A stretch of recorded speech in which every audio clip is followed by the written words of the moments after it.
தகப்பனே, இந்த நாளுக்காக நன்றி செலுத்துகிறோம். ஆவியான தாமே எங்களோட கூட ஈடுபடுங்க. பேசுகிற வார்த்தைகள் ஆண்டவரே ஒவ்வொன்றும் எங்களுக்கு பிரயோஜனமாக இருக்கட்டும். ஆவிக்கிற வாழ்வில் நாங்கள் ஆண்டவரே பலனடை உதவி செய்யுங்க. தேவன் தாமே பொருட்படுத்திக் கொள்ளுங்க. இயேசு நாமத்தில் ஜெபிக்கிற பிதாவே, ஆமென். முதலாவதாக கொஞ்சம் ஒரு அறிமுகம் சிலுவையை குறித்து பார்த்துட்டு இரண்டாம் வார்த்தையை நாம் கடந்து செல்ல போகிறோம். சிலுவை என்றால் இன்று வரைக்கும் சிலுவை என்றால் கழுமரம் என்று ஒரு பொருள் காணப்படும். கழுமரம் அப்படின்னு சொன்னாலே குருசு என்ற ஒரு அர்த்தம் கொள்ளப்படும். ஆகவே இந்த கழுமரம், சிலுவை இதெல்லாம் அப்படி குறித்து பார்க்கும் பொழுது லத்தீன் வார்த்தையிலிருந்து உருவானதான் கிராஸ், CROSS. இதிலிருந்து தான் கிராஸ் என்ற வார்த்தை வந்தது. சீரிய மொழியில் சிலுவோ என்ற வார்த்தையிலிருந்து சிலுவை வந்தது. ஆகவே சிலுவை என்பது தமிழ் வார்த்தை அல்ல, சீரிய மொழியிலிருந்து சிலுவோ என்ற வார்த்தைகள் மருவி வந்தது. மேலும் சுமார் 4000 வருடம் ஆண்டவராக இயேசு கிறிஸ்து சிலுவையின் பாடுகிற சிலுவை என்ற ஒரு கான்செப்ட் வரதுக்கு முன்னாடியே 4000 வருஷத்துக்கு முன்னாடியே இந்த சிலுவை தண்டனைகள்லாம் இருந்திருக்கு. இதை யார் முதல் உருவாக்குறாங்க அப்படின்னு பார்த்தீங்கன்னா பாபிலோன்ஸ் அவங்க தான் உருவாக்குனாங்க. இவங்களிருந்து சீரியா தேசம், எகிப்து, கிரேக்கம், லத்தீன், மெக்சிகோ, மேலும் இந்தியாவில் கூட இப்படிப்பட்ட காரியங்கள் இருந்ததாய் சொல்லப்படுகிறது. வேத அறிஞர்கள் இவர் சொல்கிறார்கள். ஆண்டவராக இயேசு கிறிஸ்து சிலுவையில் இருந்து ஒரு விதமான சிலுவை அப்படின்னு சொன்னாங்கன்னா மொத்தம் 17 வகையான சிலுவைகள் அன்றைய காலத்தில் தண்டனையில் பயன்படுத்தப்பட்டது.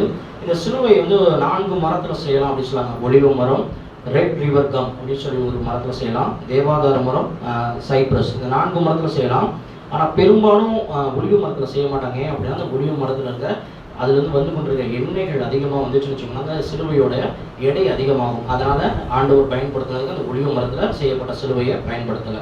ரெட் ரிவர் கம் அந்த மரத்தில் பார்த்தீங்க அப்படின்னு சொன்னீங்கன்னா விஷம் அதிகமாய் காணப்படும். ஆகவே அந்த மரத்துலையும் ஆண்டவருக்கு அந்த சிலுவையின் பாடுகள் கொடுக்கல. தேவாதார மரம், அது வீட்டில் ஏதாச்சும் ஒரு அழகு பொருள் செய்கிறது, இந்த மாதிரி புல்பீட் செய்கிறது, மர ஜாமான் வைக்கிறதுக்காக பயன்படுவாங்க. விலை அதிகமாக இருக்கும். ஆகவே ரோமர்கள் இந்த மரத்தை பயன்படுத்தலை. சைப்ரஸ் மரத்தை தான் யூஸ் பண்ணாங்க. போதகர் சொன்னபடி சிலுவை இயேசு இந்த குறுக்கு கட்டையை மட்டும் தூக்கிட்டு போகல, செங்குத்தாய் மேல் நோக்கி ஒரு மரமும் குறுக்கில் பகுதி ஒரு பகுதி, ஆகவே 2 மரங்களை இணைச்சு தான் ஆண்டவருக்கு சிலுவையாய் கொடுத்தாங்க. இந்த சிலுவை பார்த்தீங்க அப்படின்னா 9லிருந்து 12 அடி இருக்குமா, 9லிருந்து 12 அடி. ஏன் அப்படி பார்த்தீங்கன்னா ஆண்டவராக இயேசு கிறிஸ்து 5லிருந்து ஒரு 6 அடி ஹைட் உள்ளவங்க. யூதர்கள்னாவே பார்த்தீங்கன்னா ஆண் மகன்கள் வாலிபர் பார்த்தீங்கன்னா குறைஞ்சது 6 அடி இருப்பாங்க. எடுத்து வாசிக்கலாம். மார்க்கு சுவிசேஷம் 15ஆம் அதிகாரம் 36வது வசனம். மார்க்கு சுவிசேஷம் 15ஆம் அதிகாரம் 36வது வசனம்.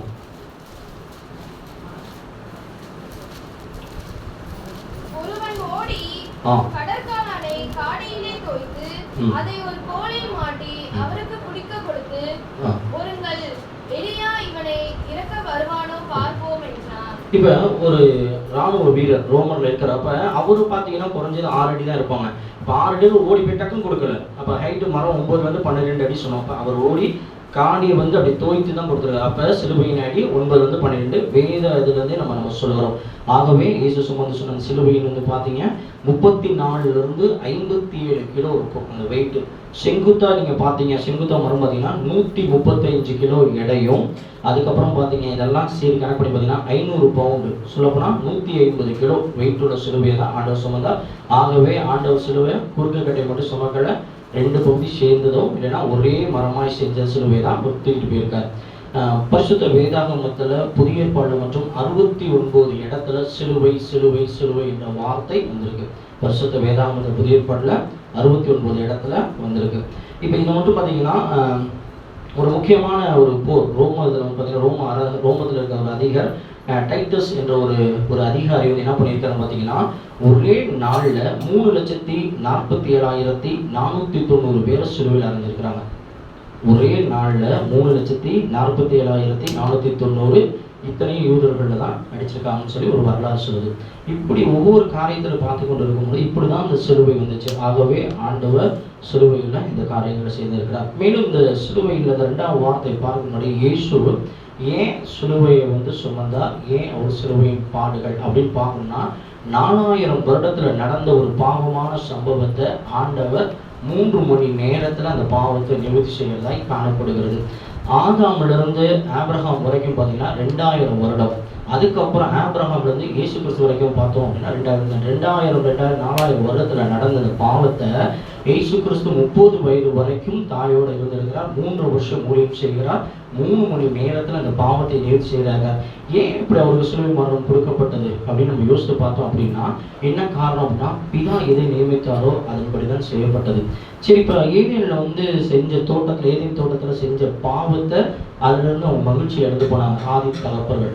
இப்போ அதே மாதிரி ஆண்டவராக இயேசு கிறிஸ்து கெத்செமனே தோட்டத்தில் அவர் வேர்வை மூலம் ரத்தம் வேர்வையாக சிந்தப்பட்டு நம்ம பார்த்துருக்கோம்ல. அப்போ அது மூலமாய் பாவம் நிவர்த்தி செய்யப்பட்டது. இப்படி தான் இந்த காரியங்கள் நினச்சி. இப்போ 2வது வாக்கியத்தை நீங்கள் வாசிங்க. 2வது வார்த்தையில் பார்த்தீங்கன்னா, நான் எடுத்துக்கொண்ட தலைப்பு நம்பிக்கையின் வார்த்தை. இந்த 2வது வார்த்தையில் பார்க்கும் பொழுது சிலுவையில் அறையப்பட்ட ஒரு காரியங்களை குறித்து நாம் பார்க்கிறோம். சிலுவையில் 3 நபர்கள் இருக்கிறாங்க, ஆண்டவராக இயேசு கிறிஸ்து மற்றும் 2 கடவுள். இன்றைக்கு நீ என்னோட கூட பரதேசிகள் இருப்பாய். இந்த வார்த்தையில் படிக்கும் பொழுது நம்பிக்கையின் வார்த்தையாய் காணப்படுகிறது. மார்க்கு சுவிசேஷம் 15ஆம் அதிகாரம் 31, 32வது வசனத்தை வாசிங்கள். மார்க்கு 15, 31, 32. அப்படியே பிரதான ஆசாரியரும் வேதபாரகரும் தங்களுக்குள்ளே பரியாசம் பண்ணி மற்றவர்களை ரட்சித்தார். தன்னைத்தான் ரட்சித்துக் கொள்ள திராணி இல்லை. நாம் கண்டு விசுவாசிக்கத்தக்கதாக இஸ்ரவேலுக்கு ராஜாவாகிய கிறிஸ்து இப்பொழுது சிலுவையில் இறங்கி இறங்கட்டும் என்று சொல்லிக் கொண்டார்கள். அவரோட கூட சிலுவைகளில் அறையப்பட்டவர்களும் அவரை நிந்தித்தார்கள். அப்ப ஆகவே இங்க 2 பேரும் மட்டும் நிந்திக்கிற காரியத்தை குறிச்சுக்கோம். ஆகவே இவன் ரட்சித்துக் கொள்ள இவனுக்கு திராணி இல்லைன்னு சொல்லி ஆண்டவர் இயேசு கிறிஸ்துவ குறித்து வன்மையா சாடுகிற வார்த்தைகள். ஏற்கனவே சரீரத்தை பல்வேறு விதமான வேதனைகள், 5450 காயங்கள், தாகமா இருக்கிறார். இதோட மேலும் மனதை வேதனைப்படுத்துகிற மாதிரி கல்லூர்களும் அங்க இருக்கிற அதிகாரிகளும் அப்படி பேசிட்டு இருக்காங்க.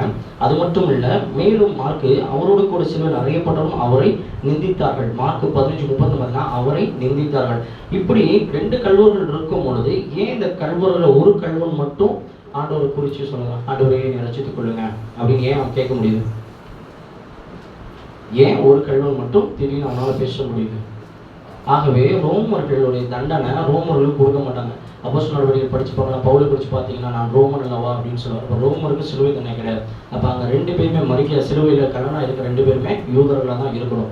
யூத மரபின்படி ஒரு யூத குழந்தை 5லிருந்து 12 வயதைக்கும் யூத பள்ளிக்கூடத்தில் போய் படிக்கணும். ஆதியாகமும், யாத்ராவும், லேவியராவும் எல்லாரும் இந்த மோசையின் பிரமாணங்கள் கண்டிப்பாக 12 வயது வரைக்கும் படிக்கணும்.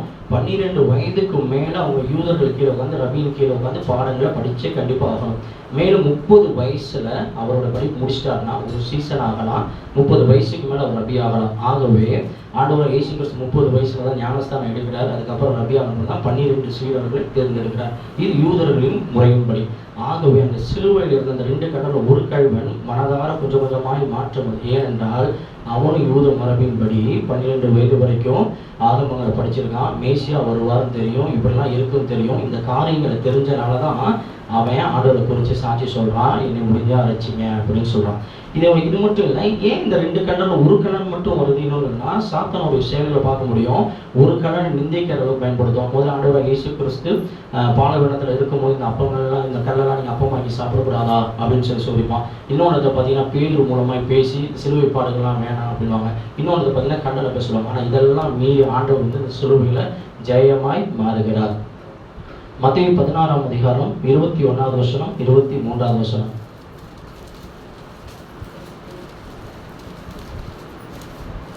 அதுமுதல் இயேசு தாம் எருசலேமுக்கு போய் மூப்பராலும் பிரதான ஆசாரியராலும் வேதபாரகராலும் பல பாடுகள் பட்டு கொலையுண்டு 3ஆம் நாளில் எழுந்திருக்க வேண்டும் என்பதை தம்முடைய சீஷர்களுக்கு சொல்லத் தொடங்கினார். அப்பொழுது பேதுரு அவரை தனியே அழைத்துக் கொண்டு போய், ஆண்டவரே, இது உமக்கு நேரிடக்கூடாதே, இது உமக்கு சம்பவிப்பதில்லை என்று அவரை அழைத்துக் கொண்டார். இப்போ 20ஆம் வசனத்தை பார்த்தீங்கன்னா ஏற்கனவே சொன்ன விஷயத்தை தான் சொன்னாங்க. இப்படிலாம் நடக்கும்போது இயேசு சொல்றாரு, அப்பொழுது பேதுரு அவரை தனியே அழைத்துக் கொண்டு போய், ஆண்டவரே இது உமக்கு நேரிடாது. அப்போ பிசாசு எவ்வளவு தூரமா ஆண்டவரோடு இருக்கிற ஒரு ஊழியக்காரன் மூலமாக கூட சில காரியங்கள் வரும். ஆனாலும் ஆண்டவர் பிதாவின் சித்தத்தை செய்கிறவராக இருந்தால் அவரை கடிந்து கொண்டு இது கண்டிப்பாக செய்யணும் அப்படின்னு சொல்லியிருக்காங்க. லூக்கா 23ஆம் அதிகாரம் 42வது வசனம். லூக்கா 23:42.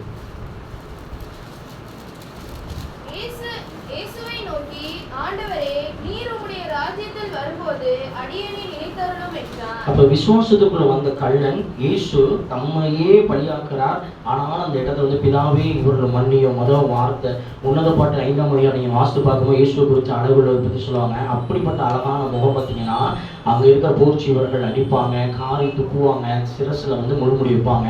இதனால சில இடத்துல பார்த்தீங்கன்னா இயேசுவோட இந்த புருவம்லாம் பிக்கப்பட்டிருக்கும், அதுக்கப்புறம் இந்த இடத்துல சதையெல்லாம் பிக்கப்பட்டிருக்கும். இப்படி அளவு உள்ளவருடைய முகம் பார்க்க முடியாததாக போயிடுச்சான். அப்படி இருக்கும். அதான் ஏசாயாவில் படித்து பார்த்தீங்கன்னா தெரியும் அவருடைய அந்தகாரம் எப்படி இருந்துச்சு அப்படின்னு நிறைய விஷயம் சொல்லுவாங்க. இப்படி இருக்கும் பொழுதும் அந்த கள்ளன் இயேசுவோட முகத்தை பார்க்குறாங்க. அந்த ரத்தம் வடிக்கிற முகம், மூஞ்சிலாம் வீங்கினது இருக்கு, சரீரத்தை அவ்வளோ இது இருக்கும், ரத்தம் வடி.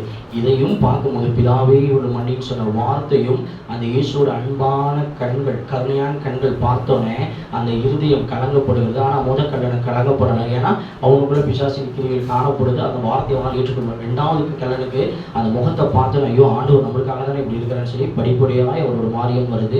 அப்போ சொல்ல உங்க ராஜ்யம் வரும்போது என்னை எடுத்துக்கொள்ளுங்க அப்படின்னு சொல்கிறார். இது மட்டும் இல்லை, இந்த காரியங்களை படித்து பார்க்கும்போது அவங்களுடைய விசுவாசத்தை காணப்படுகிறது. ஏற்கனவே அவருக்கு வந்து பார்த்தீங்கன்னா மேலே வந்து பார்த்தீங்கன்னா ஐயனாரை அப்படின்னு சொல்லி எழுதி போடப்பட்டிருக்கும். இதில் வந்து பார்க்கும்போதுனா ஆண்டவர் சொன்ன அவர் வந்து இங்கே பார்க்குற கல்லனாக தான் அவர் வந்து பார்க்குறாங்க, நிந்திக்கிறாங்க. இயேசுவே அப்படி தான் சொன்னார், குற்றம். ஏன்னா யூதன் ராஜாவான்னு சொல்லி அவரை கேள்வி செஞ்சு நிந்திச்சு அடிச்சிருக்காங்க. ஆனாலும் இப்போ அவன் கண்ணனோட பார்வையில் அவர் எப்படி பார்க்குறாங்கன்னா அவர் ஒரு ராஜாவாக தான் அவர் பார்க்குறாரு.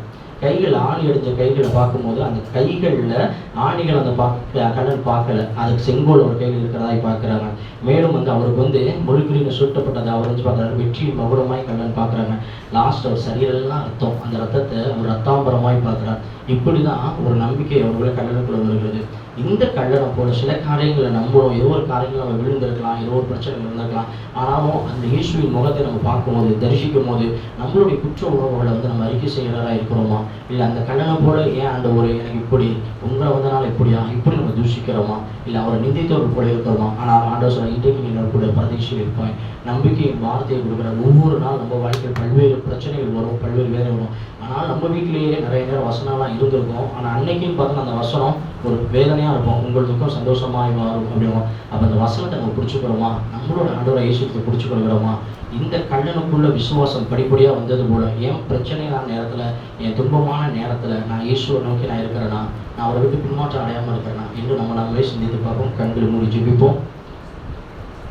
மகா இறக்கும் தகப்பனே, இந்த நாளில் ஆண்டவரே சிலுவையின் பாடுகளில் 2வது வார்த்தையில் ஆண்டவரே கண்ணனோடு நீங்கள் பேசி ஆண்டவரே அவனுக்கு ரட்சிப்பை கொடுத்தீங்க. அப்பா ஆண்டவரே ஒரு சில நொடிகள் ஆண்டவரே அவன் மனம் திரும்பி அவனுக்கு ரட்சிப்பை கொடுத்தீங்க. இந்த நாளிலும் ஆண்டவரே எங்களுடைய மீன்களை மன்னிப்பதற்காக நன்றி சொல்லுகிறோம்.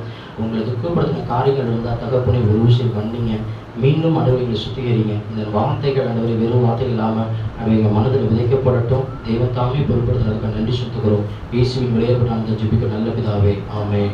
அல்லேலூயா.